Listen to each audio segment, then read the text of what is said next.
Hi, this is Michał from Eurowizja.org, and I'm more than excited to be with the representative of Czechia in the series Eurovision 2025. And I must say, kiss hello to ADONXS. Hi, Oh, ADONXS, how are kiss, kiss, you? hello. What a great introduction. Hello, thanks for having me. Okay, can you introduce yourself for maybe for people who don't know about yourself? Yes, absolutely. Well, my artist name is Adonis. I am residing in Prague, where I work as a musician, as an artist, pretty much on both markets in Slovakia and Czechia as well. I used to live and study in London, and yeah, I'm super excited to be representing Czechia at Eurovision this year with my song Kiss Kiss Goodbye. Yeah. And you 2021, you won the Czechoslovakian Pop Idol. And do you think it was a twist for your career, actually, musical? Definitely. Well, that was definitely a turning point in my musical career.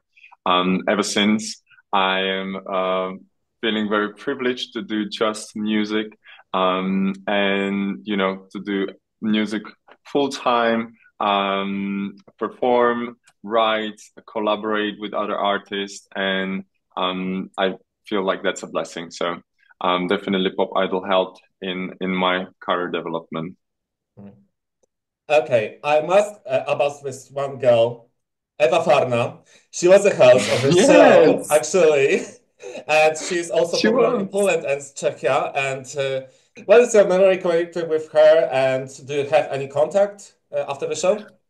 She's lovely. I mean, I knew about her, obviously. I was a big fan before Pop Idol. And then she was a host of our, finals. So that was really exciting. And ever since, we've been following each other. And actually, my sister sings for her. So my sister is Eva's backing vocalist and a dancer. So they are always on the road. Eva is fully booked. She's, having shows almost every weekend, and they're traveling Czechia and Poland all the time. And we actually met at a couple festivals over summer as well. So yeah, we're friends, and she's so sweet. She's so supportive. I really adore her. Okay. And after the super final of Superstar, you revealed you yourself as Adonis. How long did you think about creating the stage name, and what does the letter X names means? hmm so I didn't create it just after Pop Idol. I kind of had this even before when I was studying and living in London, which was almost well, now it's almost 8 years ago, but before Pop Idol it was a couple of years. And so the stage name came to me in my final year at my university while I was doing my bachelor degree. And with the studies you get to do a lot of performative work, a lot of performances, a lot of showcases. And that was pretty much that wasn't my first experience with audience, but it was my first experience with audience on a much bigger scale. And I had a huge stage fright. I had a huge respect towards performing live. And I just had to came up with this strong alter ego, strong stage persona that will handle everything. And that's how I came up with this. For me at the time, I called it a little drag name, although I wasn't doing a drag, but a lot of my friends were dancers for drag queens and they were inviting me for shows, and I always been adoring their, their stage confidence and their stage presence. I was like, I need to do the same, but sing live, not lip sync. And that's how it all came together. And then the X came on later on. It was also a suggestion of a label because obviously, if you type in Adonis, just the Greek mythology pops in. But if you write Adonis with X, it's directly my name. So I agreed, and to find a meaning for myself there, the first logotype was actually Y with like an arrow creating an X. And that way you can play with this Y and X. You can play with the chromosomes XY and XX, meaning, masculine and feminine energy, which is very much the source for me and finding the balance between these two energies on stage as well. So yeah, this is a long story long. Okay. So, as you maybe you know that you're a big Eurovision fan, in the super final of actually the Pop Idol, you covered Doug Lawrence Arcade That's true. and also so you are also published in the Spotify playlist with Mahmoud that you had actually. That's true. Yeah, That's true. and I have a question for that. When you were 100% sure that you will apply for this contest. When was the first time I start thinking about this? Yeah, yeah. Um, so I have a lot of friends in my circles that love Eurovision, and they were always talking about it, and I feel like they actually made me a fan. Um, and I mean, ever since I know Eurovision, I consider this like a music Olympics, really, and a platform that has no comparison in world. And so I think it was always in the back of my head, like, okay, one day if I have a great song, if I feel ready, I will definitely try and apply. And then years went by, and I just felt like, okay, this is the year I'm gonna apply. I had no idea that it's gonna be whether it's gonna be internal selection or whether it's gonna be national selection, but I'm going for it.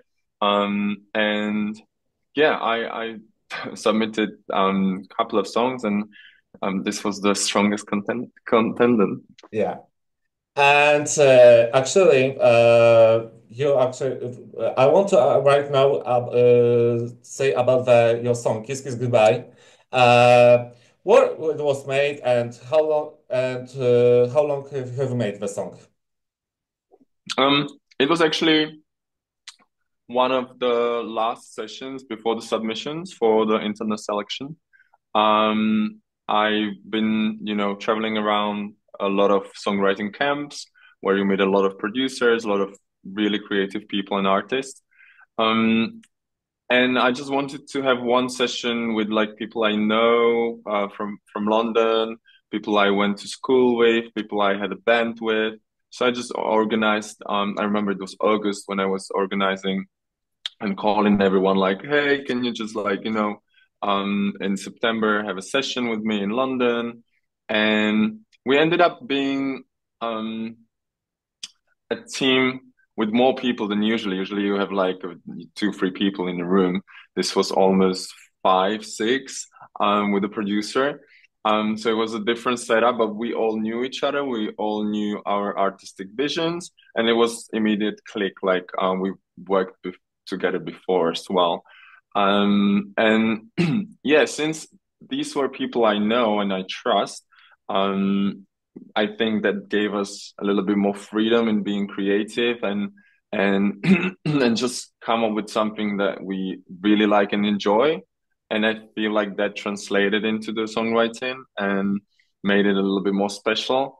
Um, and clearly it worked for the juries as well. So yeah, that's how I ended up with the song. But the song was written on the day, like it was pretty much the songwriting was down in one day, and then we just played around with structure, arrangement, production, and everything later on. Once it was selected because I submitted as a demo.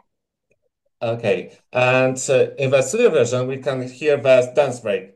And was it Yes. actually added spontaneously or it was well thought one?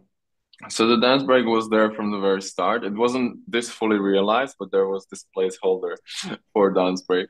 Um, I always knew that if I'm going to Eurovision, I want to perform. I obviously love singing ballads and playing piano, as you could see with the performance at Malta. But I'm doing both, and if you come to my show, you will get best of both worlds. You will get the emotional ballads, but you will also get songs that are fully realized with choreography and energy. And I knew that if I'm going to Eurovision to this massive stage, I just want to, be all around it and have a dance break because it's such a Eurovision thing as well, and I want it. Why would I not have it if I can? So dance break was never a question for me. That was always there. Even I mean, we had people even within the team questioning it a little bit, but I stood strongly about it, and I was like, I will be the one performing. I will be the one, you know, delivering on stage, um, and so I decided to keep it. Okay. And do you plan to do any sort of pre-parties? I know that you have published that today's announcement about Amsterdam, and also do you plan to do any other gigs, or do you plan to do any sort of gigs after Eurovision? So there will be a couple more Eurovision pre-parties announced in a couple days. So we will do a couple more of those. And after Eurovision, I would love to, you know, book like obviously Eurovision finishes in May, so it would be really cool to maybe book like a Pride tour, you know, like visited cities in different cities and their Pride. And then obviously, I think it's a dream of every artist to actually have some follow-up tour, some Europe tour, but that probably comes a little bit later with more releases, with more planning. So if I manage to have a, you know, Europe tour in 2026, that's a dream. That's absolute dream, and definitely a goal and an ambition. Mhm. And did you get any message tips from previous Eurovision artists like Jerry Hale, who is in your Instagram film, Vesna, Aiko? Do you have Well, maybe? you know that I did. You did Yeah. your homework. Oh, yeah. Of course. No, of course. I mean, we know each other with Patricia from Vesna. I also hosted at their show in Prague. So we talked about their journey a lot, even before I actually signed up for the national selection.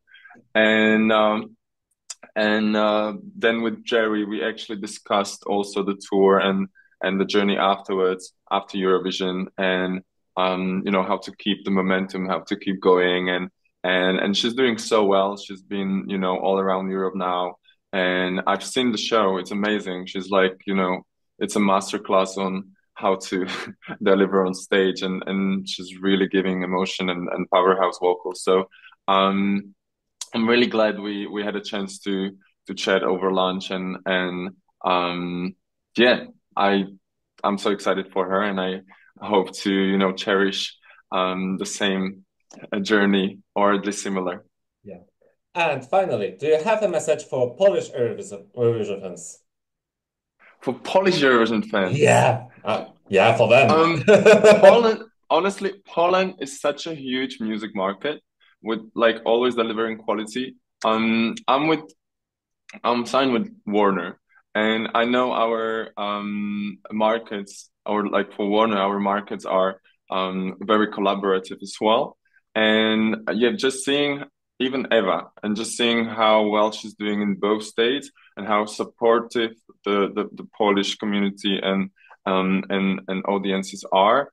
I think that's something a lot of countries can learn from you. So thank you for supporting, you know, music in such a big way. And yeah, we'll see you in Basel, I guess. Yeah, of course. Yeah, thank you so much for that lovely interview. It was a big Thank you. pleasure for me. Like I was waiting Same. for that interview more than three years to meet you.